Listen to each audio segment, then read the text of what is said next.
जैसा कि आप जानते हैं, जातिगत जनगणना की मांग को लेकर के मुख्यमंत्री नीतीश कुमार और राजद नेता तेजस्वी यादव समेत सारे विपक्ष के लीडरों ने प्रधानमंत्री नरेंद्र मोदी से अभी हाल ही में मुलाकात की है। इस मांग को और मजबूत करने के लिए पटना में 25 अगस्त को सोशलिस्ट थिंकर्स की ओर से एक कार्यक्रम का आयोजन किया गया।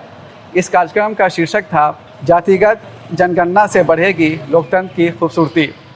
इस अवसर पर वक्ताओं ने कहा कि केवल प्रधानमंत्री के सामने डेलीगेशन लेकर जाने से काम नहीं बनेगा, बल्कि इस लड़ाई को और तेज करनी होगी।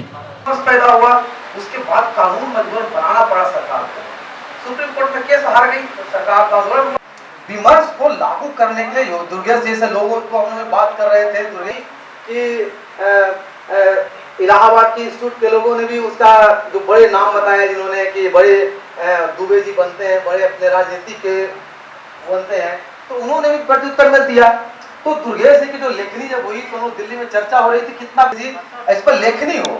जब उन्होंने लेखनी किया तो प्रत्युत्तर लेखनी उधर से। लेकिन हमारा जो कर्तव्य है आज की तिथि में कि हम सभी संकल्पित होकर के जातिगत जनगणना जो विषय पर अभी हम लोगों ने परिचर्चा किया, पहले जात बनी और उसके बाद बना। अगर ये उतना ही सच है कि जातियां पहले बनी, जितना सच ये है कि आज हिंदुस्तान में ही पैदा हुए, तो अगली बार मतलब इस 2021 की जो फिर से गणना होगी, जनगणना होगी, उस समय हम करा लेंगे, अभी छोड़ दीजिए।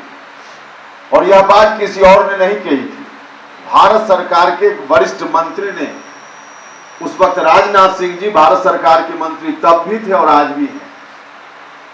उन्होंने उस वक्त कहा कि हम 2021 की जनगणना के साथ फिर से जाति गणना करा लें। राह चलते हुए किसी व्यक्ति ने नहीं कहा था, सरकार ने कहा, भारत की सरकार ने कहा।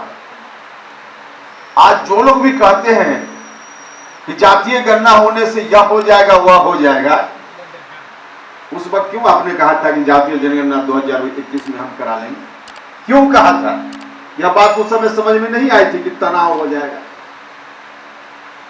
2010 में पार्लियामेंट ने तय किया, उसमें सर्वसम्मत से प्रस्ताव क्यों पारित किया? उस वक्त बात आपको यह समझ में नहीं आ रही थी कि कराएंगे तो क्या हो जाएगा, टकराव हो जाएगा। तो जब जब जरूरत पड़ी तब तब लोगों ने स्वीकार किया, ऑफिशियल स्वीकार किया, सरकार ने स्वीकार किया। और आज अगर नहीं कराने की बात हो रही है तो देश के साथ यह धोखा है। अपने भाषण के दौरान उपेंद्र कुशवाहा ने बहुत सी बातें कहीं, लेकिन वो लोकसंवाद.net के इस सवाल का जवाब टाल गए कि ऐसे समय में जबकि नौकरी की संभावनाएं कम होती जा रही हैं, जातिगत जनगणना का क्या फ़ायदा होगा। इस सवाल पर मंथन भी ज़रूरी है। कैमरा पर्सन शीश अहमद के साथ मैं सैयद जावेद हसन, बिहार लोकसंवाद.net पटना।